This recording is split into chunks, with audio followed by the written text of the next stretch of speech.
You just need to make them bleed.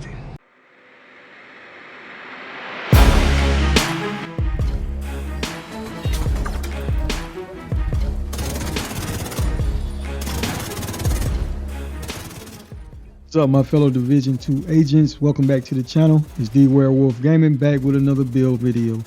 Alright, I hope everyone is doing well and staying safe. Today, guys, got a real fun build to showcase.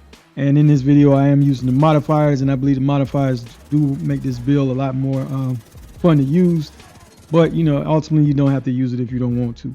Alright, guys, so we're going to go over this build real quick, and then I'll give you a little bit more gameplay. Alright, for my primary weapon, I was using the Lexington Assault Rifle. And the core stats on this gun is 111.04k, RPM 850 with 45 in the magazine with a headshot damage of 75%. My weapon expertise is 28% on this weapon, with core attributes being fully maxed out.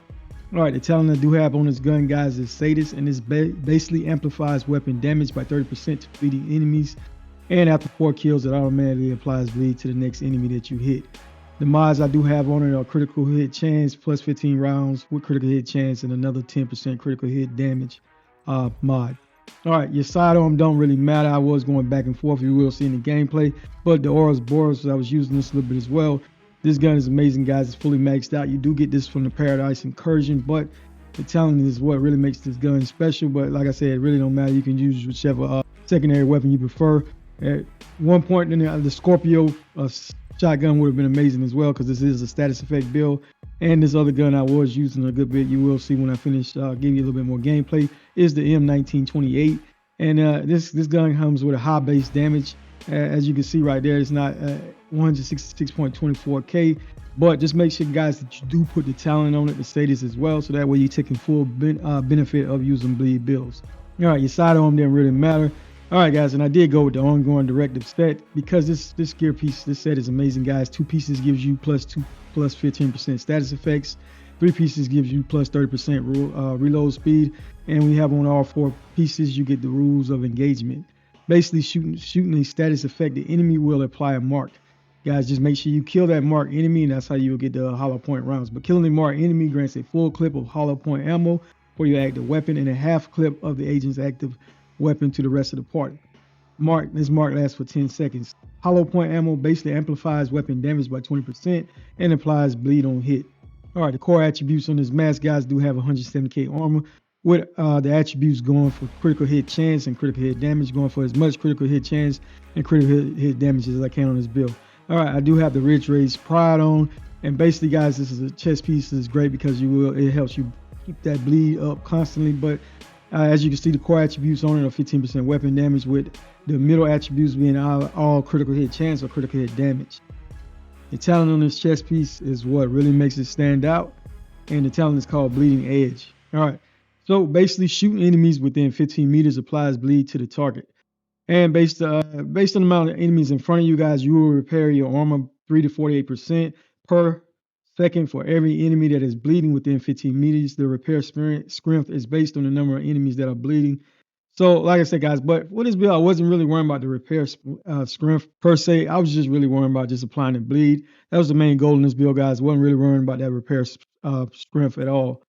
All right, I did have the ongoing directive knee pads on as well, or holster as well, with, as you can see, core weapon damage and an attribute of being 6% critical hit chance. All right, I did have the knee pads on as well, with that being weapon damage and the core attribute being 12% critical hit damage. All right, and I did have the gloves on as well, with weapon damage and the core attribute being critical hit damage of 12%. All right, so let's take a look at this backpack. This backpack is amazing, guys. And the armor core, I do have 170k armor core, with the middle attributes being all, like I said, guys, this whole build is focused on critical hit chance and critical hit damage. All right, the talent is what really makes this backpack stand out, guys. Basically, it's called Perfectly Wicked. Applying a status effect increases total weapon damage by 18%. This lasts for 27 seconds. If you don't have this backpack, guys, you still want to make this build work. Just make sure you change the talent or whatever backpack you use to Wicked. And the benefits are basically the same. I think the only difference is the duration. Overall, guys, because of the way I got this build set up, I'm getting that constant 18% damage, with constant damage coming from bleed of the amplified weapon damage of 20. So you're getting that 20 plus 8. So you got to have constant 38% increase in weapon damage at all time, because you're going to be that uptime of bleed is going to be up constantly, guys, as long as you're killing those marked targets. So overall, I really enjoy this setup, and I think if you haven't tried it or you're new to this game, you definitely should try it out. For the skills, Revival Hive, guys, because this build is pretty squishy, and I am using the modifiers. So because I'm using the modifiers, I wanted to go with the scanner post, guys, and that way I can be able to get a little bit of crowd control going on when using the modifiers, and you will see when we go over that shortly. All right, they have 50% critical hit chance on the Lexington with 127% critical hit damage, and the headshot damage was 75%. Now, when I was using this SMG right here, guys, did have critical hit chance of 60% with 117% critical hit damage, with headshot damage of 70%. And like I said, I was using the Ouroboros at some point as well. Just amazing, guys. But use whichever weapons work best for you. The armor is the biggest problem in this build. It's 1,103,492. I do have 110,349 armor back on the kill. But the way this build is set up, guys, you're going to be killing these enemies so fast, and you are getting some armor back on the kill, so that you will be able to survive pretty good playing with this particular setup. You could go for more armor if you prefer.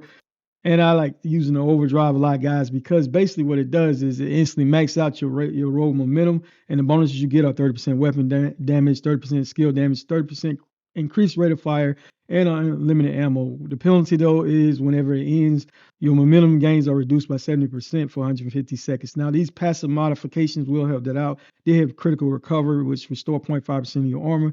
They have critical momentum, which gives 40% chance to grant 1% momentum on critical hits, and microwave coils is just amazing. Post enemies each have a 50% chance of being affected by burn up to 4 enemies at a time, and you gain 5% bonus momentum for each active enemy that is burning, guys. So that's how you're going to be able to get your momentum back pretty fast and keep it up a good bit.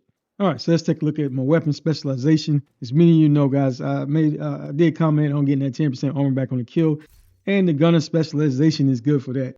All right, basically, guys, killing an enemy, basically every third reload is 50% faster. Your armor kits repair 100% armor and grants 30% bonus armor. Now, and every enemy you kill, it grants 10% armor back on that kill. And with the specialization, guys, you will have access to the Banshee Pulse.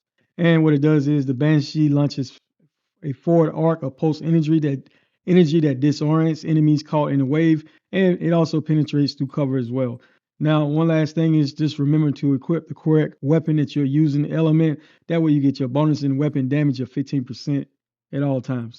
All right, guys, if you like the build, let's give it a thumbs up. Thank you for your value time as always and your continued support. All right, guys, got a little bit more gameplay if you like the gameplay, so stick around. I'm going to finish taking out that strong point, District Union, just to show you that, you know, how this build works and how it plays out. All right, really appreciate each and every one of you for your valued time. D-Werewolf out.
Medical assistance needed.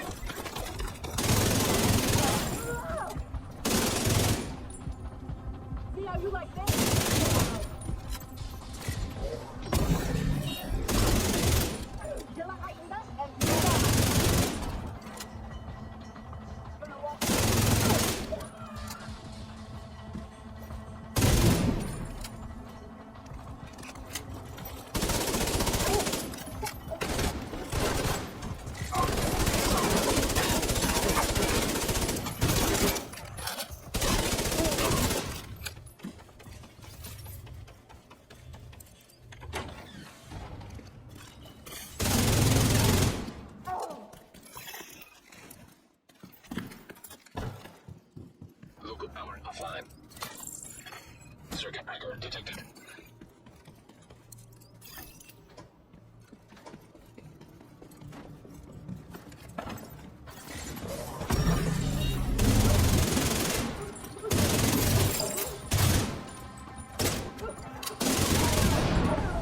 Always wanted to kill one of these assholes. I'm here, on the move. Take back.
We're set up in the mall. They're not getting through here.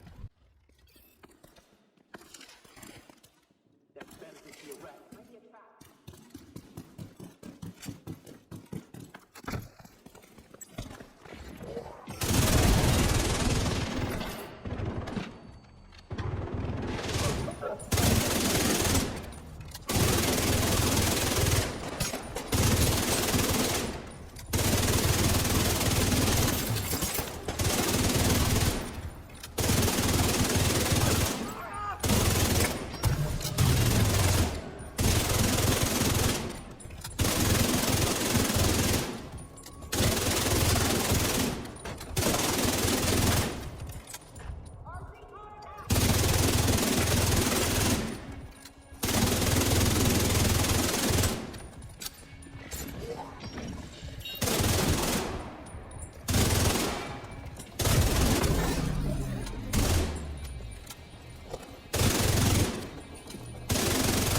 Still there, sweetie? Hello? Fuck. Everybody get yourselves ready. This situation is serious.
inbred son of a bitch?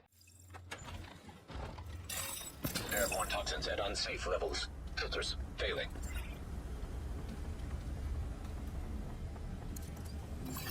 Air filter function restored. Air quality acceptable.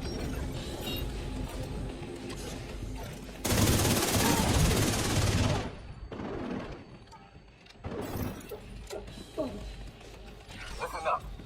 We got devils in our house and they mean to kill us all. Stand and fight. You hear me? Stand and fight.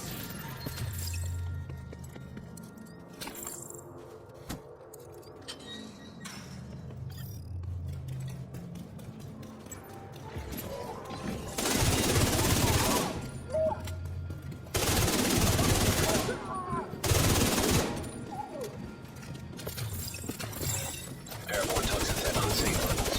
Filters failing.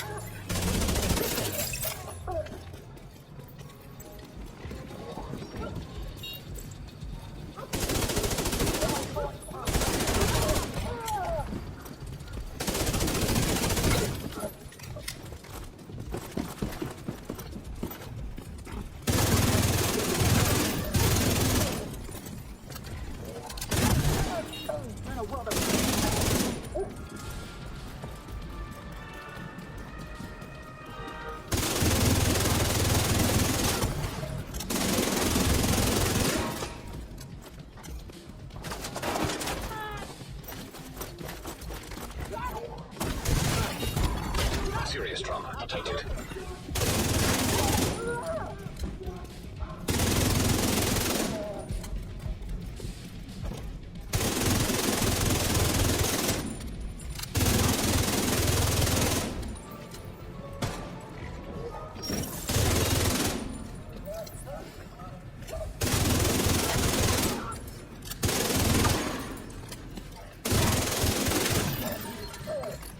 Taking out the hyena leadership leaves the faction in disarray. I'll send teams to start securing the supplies and the equipment those bastards were hoarding. And I'm little Detonator.